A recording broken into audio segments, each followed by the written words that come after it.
better this patch. The Tiamat upgrades are stronger. Blade of the Ruin King, the real heavy hitter. And we're going to, I think, see a lot more of these fighters, both top and mid, for the rest of the season because of those buffs. I'm very interested to see what the build is going to be from Pobelter, because we have seen in kind of the not LCS, the scrims that we cast last week, people were doing Blade of the Ruin King Rush, even forgoing the Triforce until much later. I have been seeing that on ladder some still too. I want to see what kind of a build he is going to bring out, and we actually get the Fiora. So this is looking now like Rumble mid. You put that Fiora top against the Ornn. Fiora, I think, was one of the biggest beneficiaries of some of these top lane changes. Ravenous Hydra, something you love to rush. The additional lifesteal there is very helpful. And also, if you can get access to the turret plates, Fiora is one of the fastest, if not the fastest, turret killers. The Q works on the turret, the E reset and crit works on the turret. So you can really destroy those turrets incredibly fast if you can get a winning top. And Counter Logic Gaming round out the lineup with a magic damage jungler in the Karthus, finally adding some of that texture here. And yeah, this looks like CLG looking for where the matchup is going to be, trying to find the correct one-on-ones. I feel like I like Fiora in both matchups. You mentioned like things like Ruin King being better, obviously great against Ornn. I think I like Fiora in the Irelia 1v1 as well, just in that you can fairly easily riposte to the E-stun and then fight from there. I think you know the matchup better than I do, so I'll defer to your wisdom here, but looks like as the champions are locked in, at least Huni and Ruin are going to be playing those fighters. We'll see if they play mid or top themselves, but the top laners have that matchup. I do think Irelia has a chance. I think as the game goes longer, it can get more and more difficult, but you know, even if you can pair their posts, Irelia has some really good trading, even with just the longer range autos you can do in lane, and there are ways to perhaps outplay that, especially if you go for something like an early Executioner's Rush, can be okay in that 1v1, but I'm going to be interested to see if they want to try to follow the Ornn around the map, or if they're just going to be happy to play in that side lane, but either way, ton of focus expected to be around Fiora. Yeah, gonna be really exciting. I love this champ set. Gonna be a whole lot of fun to watch, a whole lot of fun to cast, and we'll see if CLG can play spoiler or Dignitas can make their way into playoffs from the outside looking in. Champion select is over. That means there is a 5-minute delay before we broadcast the game for competitive integrity. So we'll see you here right after this. Hello everyone, welcome back to the show. Dignitas and Counter Logic Gaming about to do battle here on the Rift. It's a tough one. It's battle between 9th and 10th. CLG almost assuredly cannot make playoffs, but Dignitas certainly can. They have beatable opponents. On paper, you maybe expect them to beat CLG. We'll see if they can make the push. It'd be exciting if they can. And we've got Fiora versus Irelia in the top lane with a jungle Karthus to boot. I think it's going to be a really fun game. Win or lose, I am so excited for this Dignitas comp. A lot of style, a lot of that Huni panache going for the Fiora pick. And Akaadian having Pantheon jungle, there's a lot of opportunity for the camp up on the top side and for assisting in split push scenarios, which should make for a very exciting game. Yep. One thing I want to point out, and I will do this every single Karthus jungle game I cast until there are changes, I want to see how fast Wiggily can complete a first full clear. If you're really, really good, you get it at just barely over 3 minutes, like 3:03 or something. In my testing, first time doing it in a month or so, I got something like 3:06. So, you know, I want to see if LCS junglers can clear as fast as me. That's the real thing. It's the humble brag. It's one of those things where there's actually a lot of little optimizations with how you're utilizing the E, how much you're auto attacking versus just spamming Q, and all of these different things. Also with the kiting to actually keep your health high, because we have seen huge differences in how fast people can do, especially a leashless full clear. I have seen, even in pro play, people do it sometimes 20-25 seconds slower than you're actually able to do it, just because they don't have as much experience on that Karthus specifically. All right, well, Wiggily got a minor leash for his blue buff, which is fine. It doesn't save actually that much time because the DPS on blue is so high, but, you know, saves a couple seconds there, goes into this one. Froggen is going to go for the pretty early deep ward to check the Karthus clear speed, find out if Akaadian can maybe, punk him somewhere down the line. For now, it's Akaadian also doing a full clear, though, red into Krugs. A lot of golden XP on Krugs, of course. really valuable camp, but it does mean he's going to be a little bit hurt and nowhere near that top jungle to fight. The Krugs are also, so much of the gold has been shifted into the later part of the camp, right? You can't just do the big one and the medium one and then kind of leave. You have to fully commit to clearing that out. And with the Talisman start, he clearly wanted to go for those AoE camps, get that little life drain off with your E. So yep, we'll see how quickly he's going to be able to actually clear through this, and if he's going to be looking for any sort of a gank or just going for a 6 camp clear. One other thing I want to point out, actually 2 of them, is one, Wiggily had to stop to kill the ward. That is like 3 seconds he doesn't get back, and that is not tracked against him. He had to kill a ward. That's a smart play, it's the right thing to do. Most solo queue players don't have to do that kind of clear. But he's also didn't get any of the mana restore when he killed Raptors. He kept the E turned on, so he doesn't have the mana for this Krug kill as easily. And here comes the spear forward, has to flash away from it. Akaadian does finally show up for a bit of a jungle invade at the very end.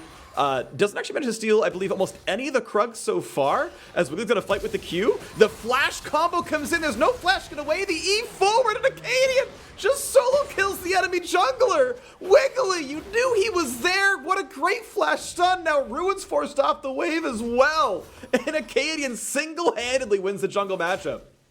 Wiggily just stayed around. Even after getting his flash forced and being low HP, he felt like he could just clear that out from range, get a big farm advantage. Instead, he goes down, and I wonder if they're willing to try to make this dive happen on Ruin. Would be very risky early on if anyone were to get stunned up, so we'll just be a back off.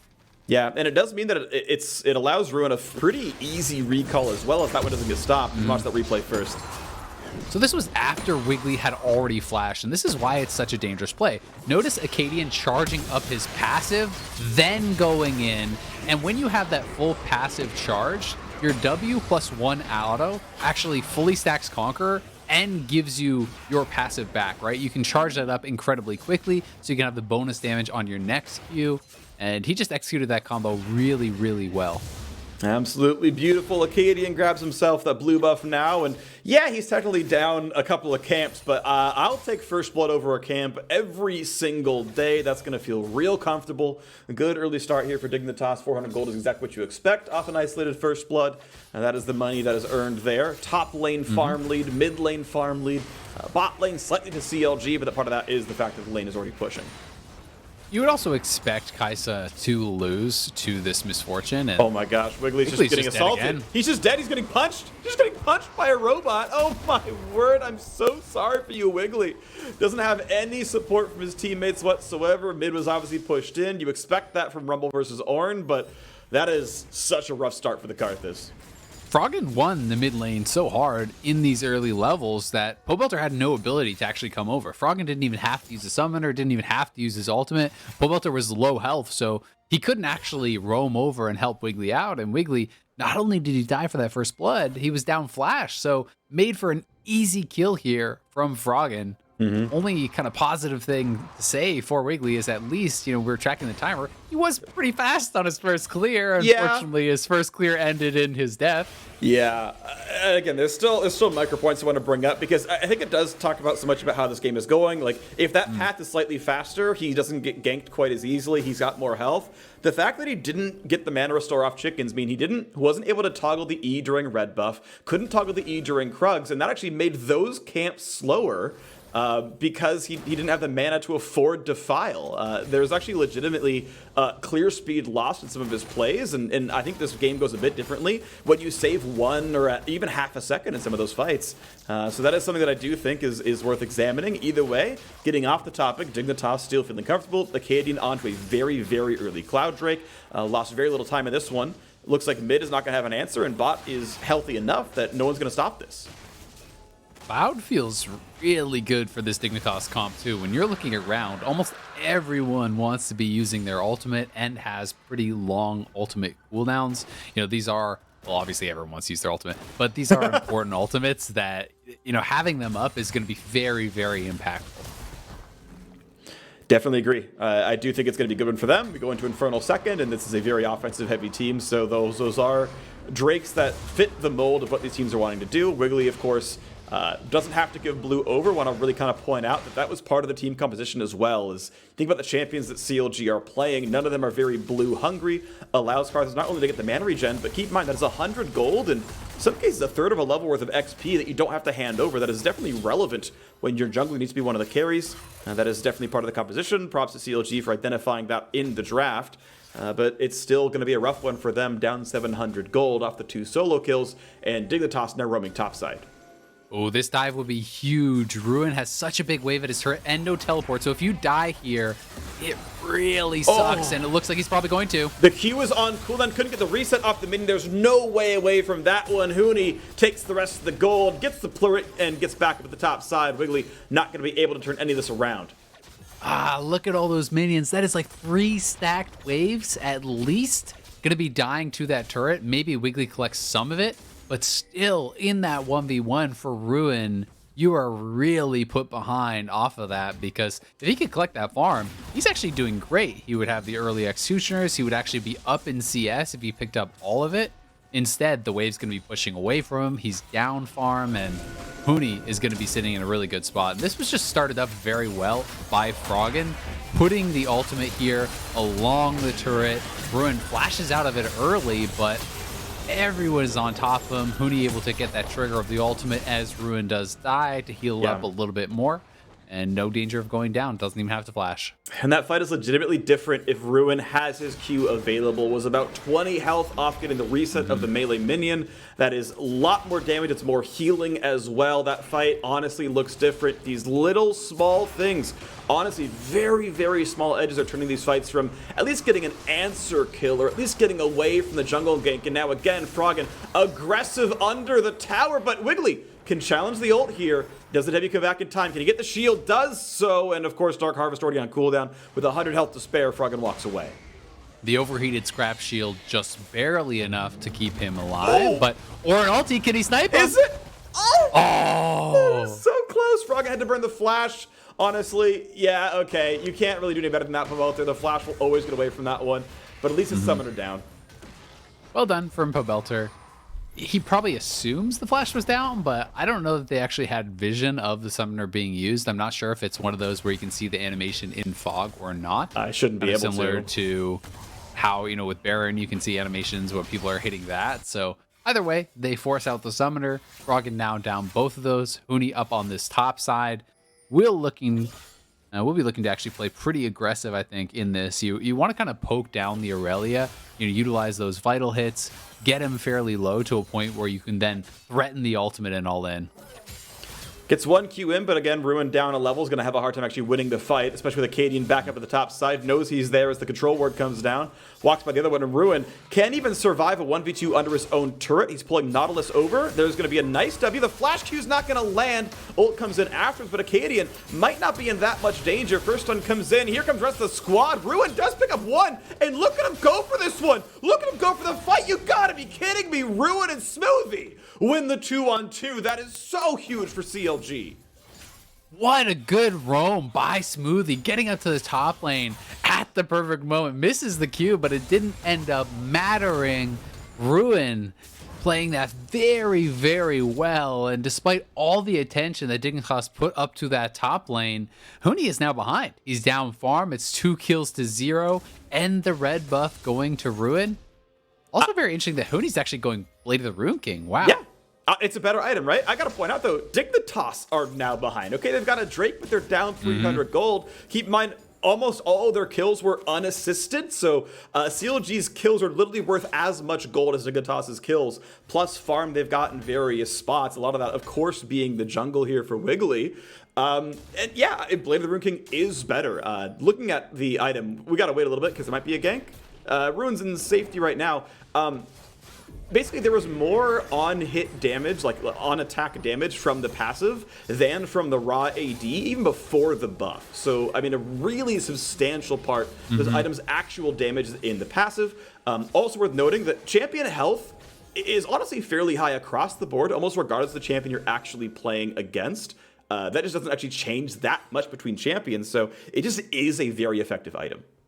It's just interesting because when you are playing these split pushers, so much of actually getting access to the tower is having good wave clear. And Ravenous Hydra does that, but we do have an attack in the mid lane. Decent knockup. Q not quite going to land. Smoothie just a bit out of range of that one. Unfortunate for him. And it does allow Froggen to walk away, because that 3v1 probably kills him with a flashless mid laner. Yeah, so Blade of the Rune King is more powerful as far as, the combat stats, but being able to shove the wave and move into the jungle, farm up those camps instantly, that AoE damage does matter a lot, but Smoothie now going to get jumped on here. Great play! Absolutely beautiful, and the follow-through always going to be there. Doesn't burn the stopwatch. I don't blame him for not doing so, but it means Dignitas are once again feeling comfy. The second Drake's going to go their way as well. Pretty long, actually not that long in between these things spawning up, so that's going to feel really comfortable. Double Drake already 12.5 minutes in. If they can kind of keep the early game going strong for them, which for the most time it has been, this is going to be a really good mid game. I think they just have to keep the foot on the gas, right? You've got to keep things moving as this Dignitas comp. When you're looking over and you're seeing karthus just power clearing his jungle over and over, Ornn farming up in this mid lane and getting experience towards those Ornn upgrades, there is a lot of late game power on this CLG side. So they are pretty dependent, I think, on the side of Dignitas of being able to win through side lane here. But so far, Huni really hasn't been able to get much done in that 1v1. They have gotten a kill and put some pressure on Room, but it's been more about the combined team effort in that roam. Yeah, I mean, that's the tough one here as we have a quick pause in the game. We have a snapshot of a 500 gold difference of Dignitas being ahead with the two Drakes their way as well on an Ocean Rift, if they can claim those in the next 9 minutes. But yeah, a quick pause from Dignitas' side. We will hear what that is about before too terribly long, and we'll keep you informed as we learn more here as well. I haven't been able to look at the bot lane too much. It's been honestly pretty equal. As far as I can tell, it's 5 plates each side, meaning 0 have been killed. So that's just been a trade-off of farm as Manamune is stacking up for Johnsun. Stixxay's got the obvious Essence Reaver there. And I am curious to see, as Azael's mentioning, I totally agree. Dignitas putting the foot on the gas, keeping the aggression going would be pretty wise. They have 2 dragons, so you are moving towards that soul point. That is something working in their favor, a win condition for sure, especially because it is that ocean soul. That is what I think most people are agreed upon being the generically strongest ocean soul, rather soul of any of the dragons. So that could be really big if they can continue stacking those up. But CLG is scaling very well. And as far as that bot lane goes, I do think you're going to be pretty happy as Kaisa to be coming out farming evenly against Misfortune, which is generally considered to be the stronger laner. One of the reasons from talking to some of the pros that Kaisa has fallen out of the meta is they don't feel that Kaisa should be able to lane evenly against a lot of these meta champions, your Varus's and your Aphelios's and Misfortunes and these types that have been so popular. But keep in mind, of course, that not that that's wrong in any way. Sometimes, of course, the risk can be worth it. Either if you think your opposing laners are not good in laning, they don't punish you, and Stixxay and Smoothie don't have the best laning stats overall in the season. But also, Kaisa got buffed this patch. She got specifically the AD build got a lot better. You get an extra, I think it's extra 2 missiles on the Q evolve, which is something like a 15% damage increase in the spell, somewhere around there. Both the base damage and ratio scaling off the extra missiles there, so really impactful. She's going towards the pretty standard Manamune into Rageblade build. Sometimes even if you do expect to go down 15 CS or 2 plates or whatever, well, it's okay. The mid to late game is so good that the rest of Dig are aggressive, and then Johnson's the late game insurance policy. Or in other cases, you're picking her because she's an assassin. A little bit. She's only 20% of one, but when Akaadian lands the W stun, or Huni managed to get a stun himself off of reposting something big, Kaisa's there. It's not a lot of setup, right? But she's there to hit backline off of Akaadian. And that's kind of why I figured they had picked it, is this combination with the Pantheon. If Rumble and Fiora and Pantheon are all going to be flying into that backline, someone is going to apply plasma for you, whether it's Thresh or someone else, and then you can ult in to follow up, and that can be very powerful. And even just their summoner setup is a bit of a nod to how they were going to play this matchup. Very clearly, by not taking the Ignite, they're not actually looking for any sort of 2v2 kills. It is barrier on the Kaisa as well as heal on the Thresh, so quite a defensive setup to try to prevent any potential all-ins coming in from CLG. So I do think they kind of made their adjustments as far as their choices there to try to withstand any pressure in that 2v2, and as a result, set up pretty well now. And we'll have to see how Kaisa can perform, going forward into some of these team fights where these next couple of dragon fights could really be deciding the game. Yeah, they really can be. And again, we're basically 9 minutes and change away from Dragon Soul if Dignitas hold on to the early mid-game lead. Do want to point out, having given an update, Froggen was restarting his computer. In the future, in real time, the pause has been resolved. I believe we're under a minute away from live game. We're in the past? Again. I mean, we talked about it already. We are playing these games online, and even though we're doing our best with refs and everything else, it's always nice to have the extra precautions. We got the games on delay. It's more than a dragon behind at all times. So I think don't need the mini map cover. The junglers can't. Yeah. It's just your face or Infinity Force or something down there. I watch a lot of people who stream tournament games on Twitch and YouTube and stuff, and it's like, a lot of people are like, I'm playing a tournament today. Today is on a 5-minute delay. And it's like, okay, yeah, that's just how it goes. I understand that one. So we are back into this one as Froggen clears the way without much issue. Is 3-0 on the Rumble. He is really big here. That is going to be one of the primary team fight carries for Dignitas for now. It also feels so good when you are the only AP threat and you are having a good game, because either they don't respect the fact that there's a huge amount of magic damage, build no MR, and you shred them, or you're actually forcing out a significant amount of magic resist, maybe USSs or Hex Drinkers or whatever, and you're making the game easier for all of your teammates who are going to be dealing almost purely physical damage. Yeah, I think Kaisa, last I checked, is still at least 70-30 physical, even with the passive being such a big part of her kit.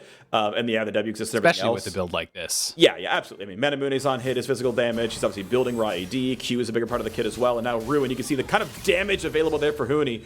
Gets one of the vitals off the ultimate, trades ultis back and forth. Now Ruin is going to be able to lifesteal pretty easily off this wave. You're seeing over 100 HP on some of these Qs, and right back where you started.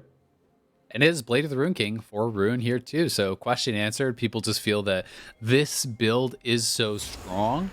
I do think that there's even more of a trade-off. I was talking about wave clear with the Ravenous Hydra for Fiora, which can be a big deal to have the push there. But for Ruin, one of the things that's so strong about Tiamat on Irelia is it allows you to easily prep range of minions for the QXQ to get those resets in a 1v1 or a potential 1v2 to not only dodge out of attacks, but to get that 5-stack from your passive where you become so much more strong. So clearly people are valuing this Blade of the Rune King incredibly highly to be giving up, all of those other kind of benefits that Tiamat has. Right, yeah. And yeah. It's super interesting as well. I actually like the topic. Real quick, by the way, I was informed this is a CLG side pause. Stixxay and Ruin having FPS issues, so we'll wait to see what the resolution is there for them. But I like this topic a lot. Talking about how, okay, sure, it's probably correct to go into Blade of the Ruin King. Okay, yeah, the item got buffed. It makes total sense. That not to convince me on that one. But what it means for the game, what it means for the champions. Yeah, you're objectively stronger, but you're way stronger in PvP combat, and you're objectively weaker in PvE, right? You have objectively less wave clear. You kill fewer minions over time, and that changes sometimes how long it takes you to catch a wave if you're playing the defensive side, or how long it takes you to get back to your team if you're even the one who's pushing first. Exactly. There's a lot of extra things you can do. It can mean not only just how many minions you kill through the lane, but when you have Ravenous and you're playing Fiora and you're ahead, you actually just insta clear the wave out. And if you can't pressure your opponent under turret, then you just go into the jungle and you power farm the Krugs really quick, and things like that become very, very easy. I also think that one of the things that can be very difficult when you play years and years and years of a champion like Irelia, I recently tried the Blade of the Rune King build, and I do think it's strong, but if you're so used to playing with Tiamat plus Triforce, which has been the standard basically forever, right? Yeah. It is so easy to mess up a Q reset compared to what you were doing before, because you don't have the bonus damage of the Sheen to kind of one-shot those caster minions. You don't have the Tiamat to actually prep those minions. And all high-level Fiora, or rather Irelia players, do play around these resets very, very heavily, both for healing in fights, for dodging skill shots in fights. And if you ever actually fail a reset and can no longer use your Q in and all in, you just lose. Yeah, you really do. We saw that in the top lane tower dive at the very beginning of the game. Yep. And yeah, like there's some of the tools here as well, right? Like the Tiamat active is often enough to set up the rest of the stuff. And, sometimes they'll use their W for it. Sometimes Tiamat, occasionally if they have to, it's the E. But yeah, it's like, okay, well, one less tool to set it up. And yes, on an individual minion basis, the Ruin King passive damage exists. You got a 500 health melee minion. 12% of that is a good 60 bonus damage on top. That is more than the raw ID of Tiamat. In an individual basis, technically, yeah, you have a higher threshold on when the Q can actually last hit them in ideal cases. But again, you're not doing this ancillary splash damage. You don't have the active that does like 100 something damage in any reasonable mid game situation to set it up. And so yeah, to your point, the breakpoints are different. In some cases they're better. In a lot of cases they're worse. Yeah. You assume these players have had enough time to do it. Of course, pro patches are already a week delayed.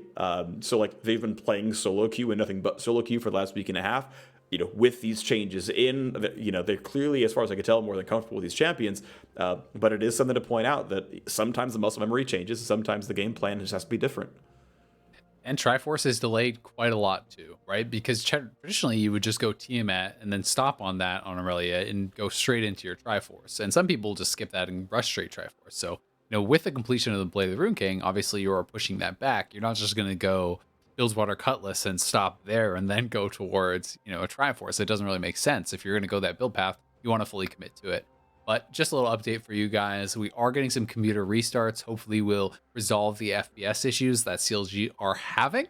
As soon as they are back online and ready, we will very likely be underway and hopefully have no further issues. And thank you for everyone for your patience. Obviously this is the first week working remote, and everyone behind the scenes has been putting in so much effort to get the LCS back up and running. Our producers, our production team, the engineering, everyone has been grinding so hard to have this go over smoothly. And there will be some hiccups, but we are going to do our absolute best to have the LCS feel as close to normal as possible and to run as smoothly as possible. Yeah, I mean, just to illustrate that one, a second ago, my software that delivers my audio and webcam feed to the broadcast just crashed.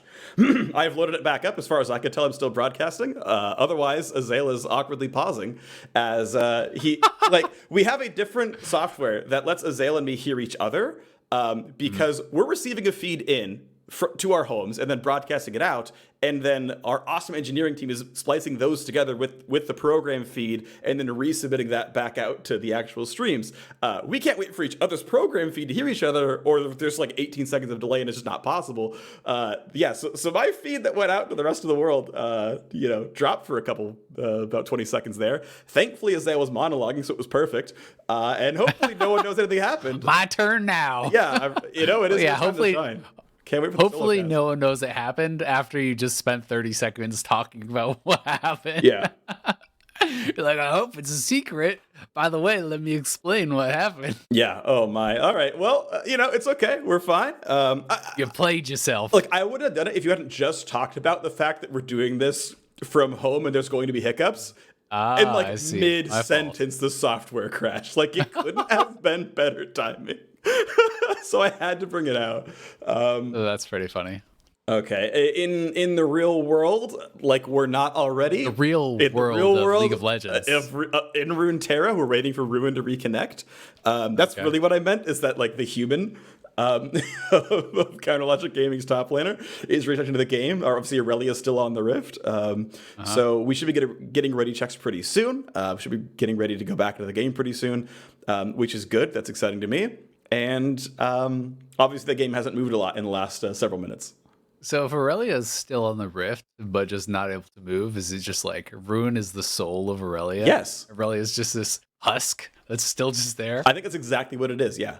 I think champ. Well, so keep in mind, right? Like, this is no longer canon, but the old lore of League of Legends was that basically these champions were controlled by summoners. They were summoned to do, battle, and they were absolutely more or less husks. That's been retconned.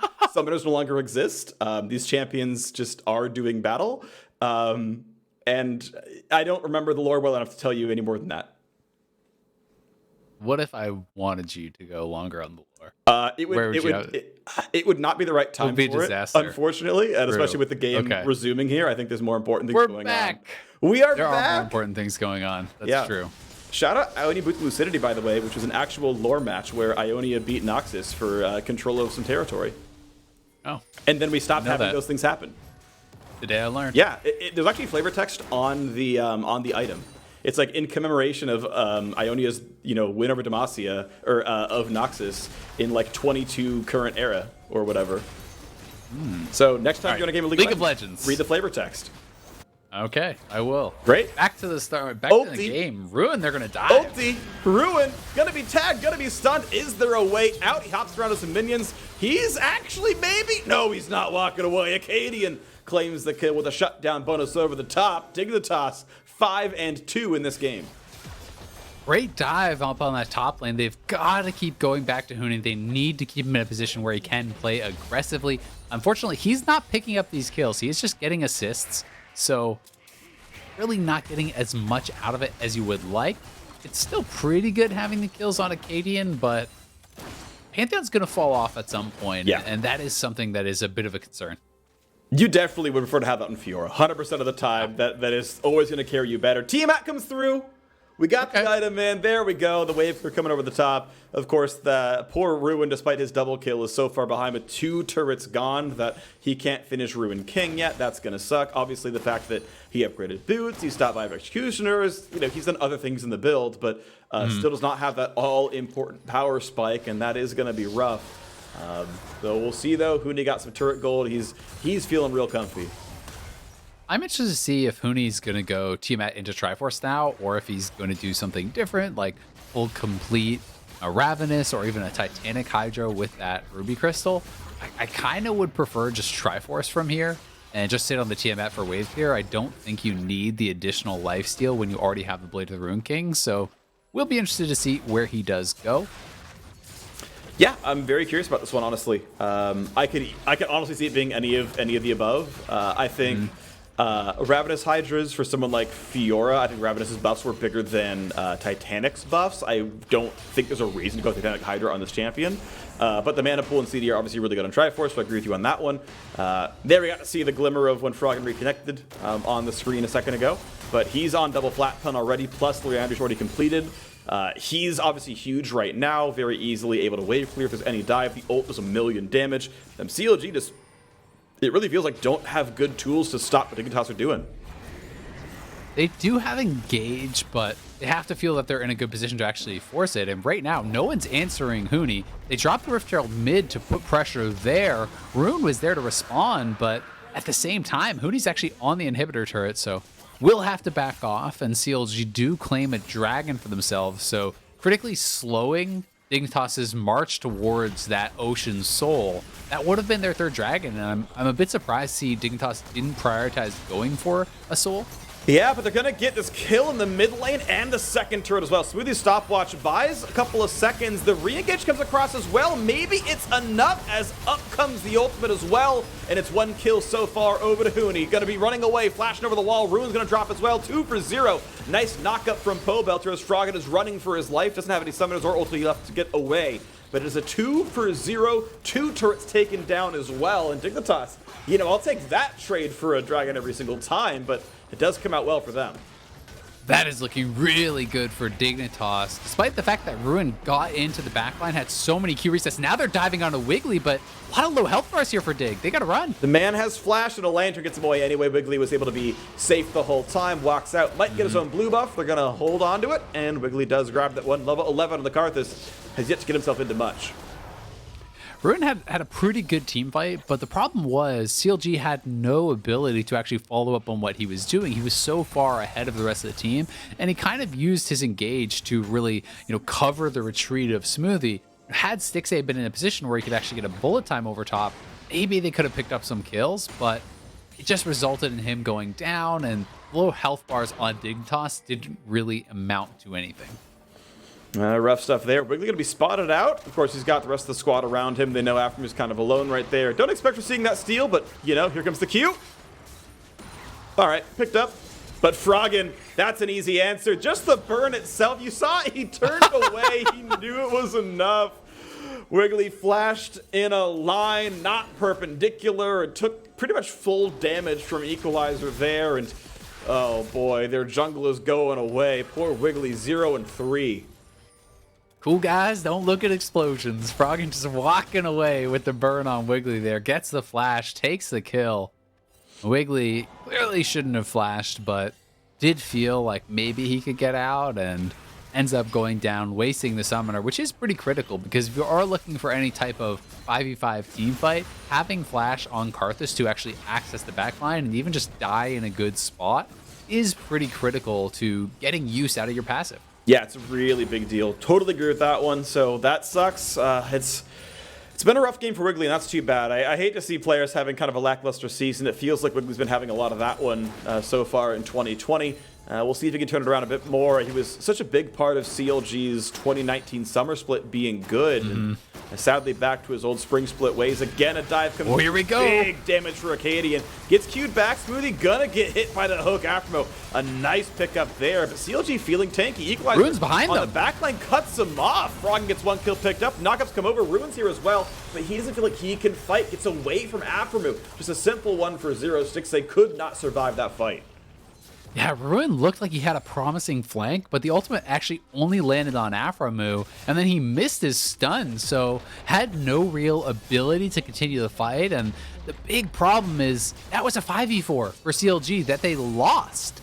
Meanwhile, Huni's power farming in the bot lane, takes another turret down, and is injecting even more gold into this Fiora. He has gone towards Phage, which I expect is going to be the Triforce, but Black Cleaver could be an option here too. I don't like it as much, especially since Akaadian's building it though.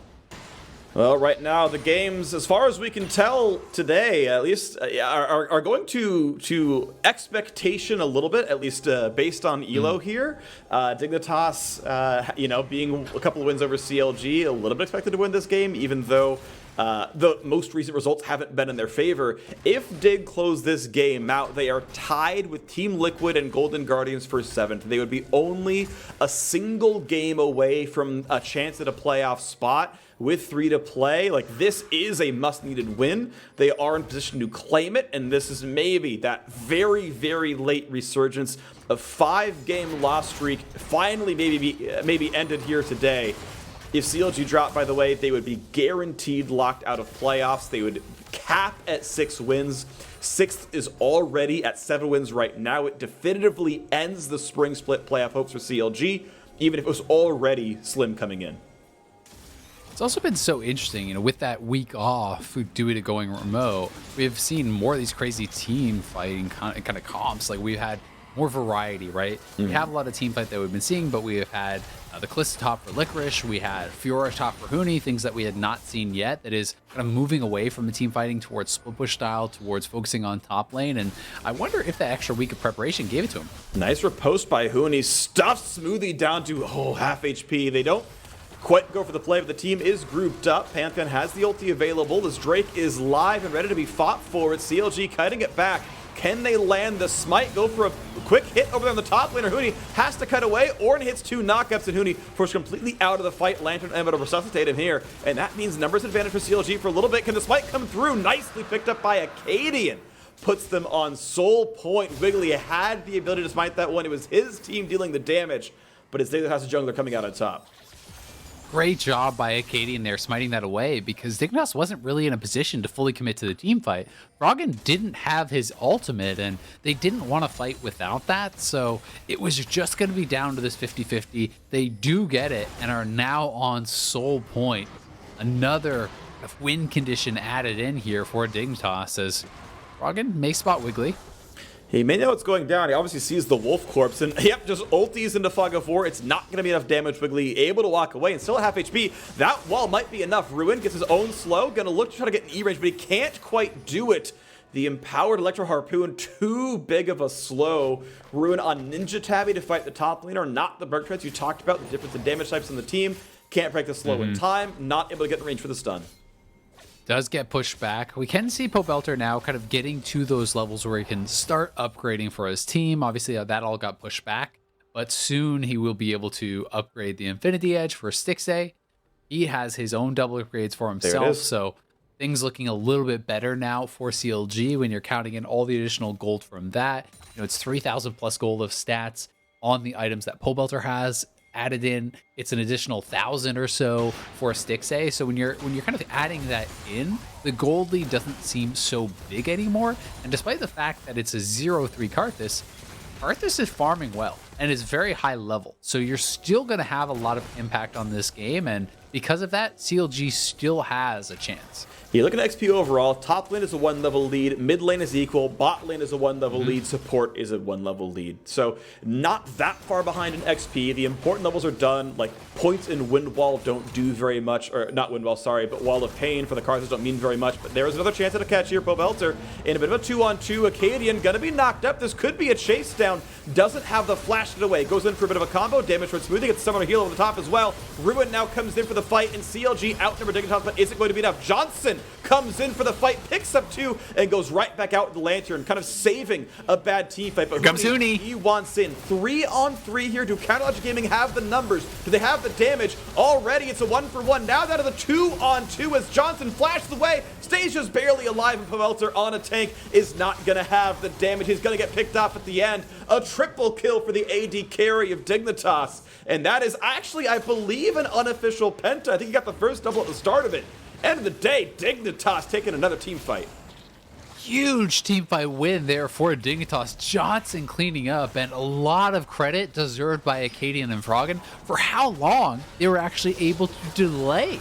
They were in this 2v4 type scenario as all of CLG collapses in, and they were able to last so long. The Equalizer getting so much damage down here from Froggen, then Akaadian kiting back, using his empowered E to actually block out a lot of damage. As soon as that expires, he goes into the stopwatch, then Froggen goes into the stopwatch, and they can't ignore Froggen because of the amount of damage he has. So Johnsun comes in from the side, cleans up 2 quick kills, and then despite the fact that Huni misses the parry here, Johnsun dueling up against Stixxay, barely able to take him down. That is the unofficial penta. All 5 kills going to Johnsun. What a team fight from him. And into another one right afterwards. Counterlogic Gaming low on health, already forced off the mid lane. That turret was already dead, so territory gained not going to mean all that much, but obviously huge amounts of power coming in. Nashor's Tooth done, Seeker's Arm Guard done. Johnson's going to have that W evolve now. As is the typical build, of course, you expect out of this champion, but overall a little bit lower after the changes on the W. Still very good on the Q, of course. And yeah, gonna feel pretty comfortable here as a couple of the item upgrades are coming through. Pobelter needs level 15 for the next one. He's got a Blade of the Ruin King ready to go. The Death Cap not too far away for Wiggily.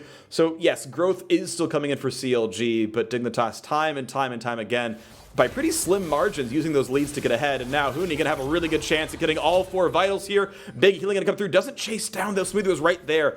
I know the players would have chased that one down and then asked where their team was. Why didn't you help me? It's very smart to back off.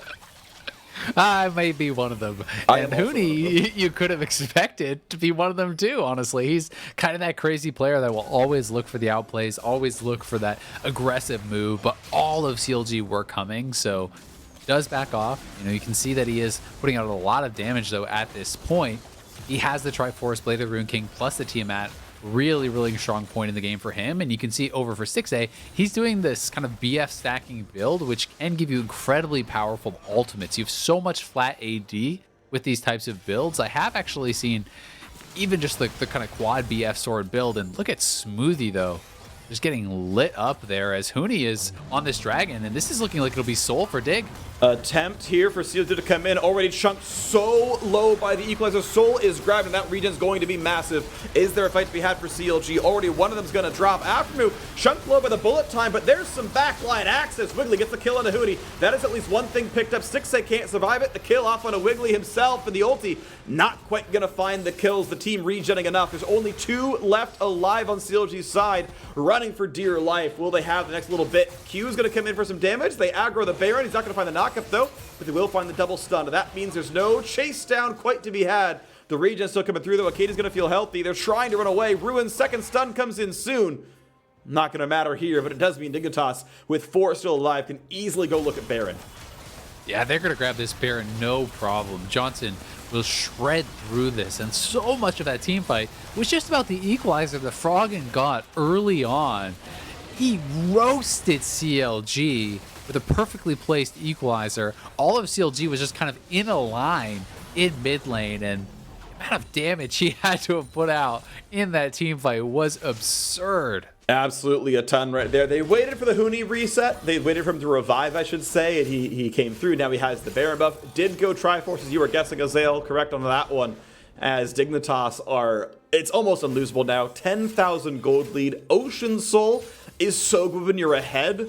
I feel like they can just never kill you during the team fight. You'll basically regen the Karthus ult and the Baron buff on for 2.5 minutes. It's got to be those 100-0 types of plays to actually kill off a team that does have that Ocean Soul, and that is very difficult to get, right? You have to kind of think about some Nautilus Ornn engage into an MF ult and just burst people down immediately, but they also only have the Executioners on Irelia, so they don't actually have much as far as healing debuffs that are easy to apply. Ruin can't find the stun, goes down to half HP instantly. Huni feeling safe, has the overshield. That's no problem for him at all. Is Counterlogic Gaming gonna show up with several members to defend the bottom lane, but that means with 4 people known, no one meaningful can be in the mid lane, and Dignitas are already there. Pobelter doesn't exactly have wave clear on this Ornn. The turret goes down to half HP, but they're gonna respect the chance to re-engage. Smoothie finds the anchor toss. Here comes the team fight yet again. Wiggily chunked off the fight, can't do anything at all, flashes away, and can't even ultimate. There's no Karthus in this fight. Knock up on Aphromoo. Backline X comes in. Smoothie gonna drop. Huni got 1, 2, 3 kills picked up already. Pobelter's gonna make it number 4, and here's the ult over the top. Wiggily not gonna survive the fight. A triple coming through for Johnsun. Dignitas walking all over Counterlogic Gaming.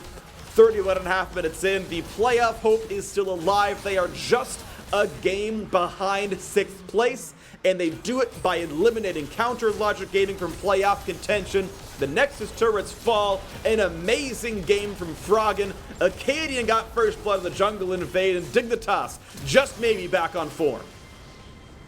Fantastic game here from Dignitas, and Akaadian ulting over the top at the end there, even getting a moment to dance on his opponent, as Dignitas will take the win. And it was with such an exciting team comp too, being able to bring out the Fiora, the Rumble, the Pantheon jungle was such a fun look at this meta right now, and I'm very excited to see, with a couple successful kind of lane focused side lane style of picks that have come out now, are we going to see more of a shift towards that? Is this going to force some of these teams that are playing later today to kind of adjust to try to give some more respect to things like the Fiora, like the Kalista, that teams hadn't really been willing to pick previously? Yeah, I mean, I definitely think going for lane dominant styles can be very, very good. I think you do want something really sharp, really aggressive in the early game for most team compositions. If teams aren't reacting to the Blade of the Ruin King buffs, I think that, they're definitely behind the times. So, I liked the top lane matchup I saw in this game. I liked Licorice's Kalista. I think, we're going to see more of this. I think that's the meta we're shaping ourselves up for, is definitely more fighter heavy. We'll see what Game 5 has for us. It's going to be really exciting as FlyQuest hopes to keep pace with TSM. That's going to be coming up soon. We've got that last game cooking before we call it for Saturday. FlyQuest vs Immortals coming up soon. See you there.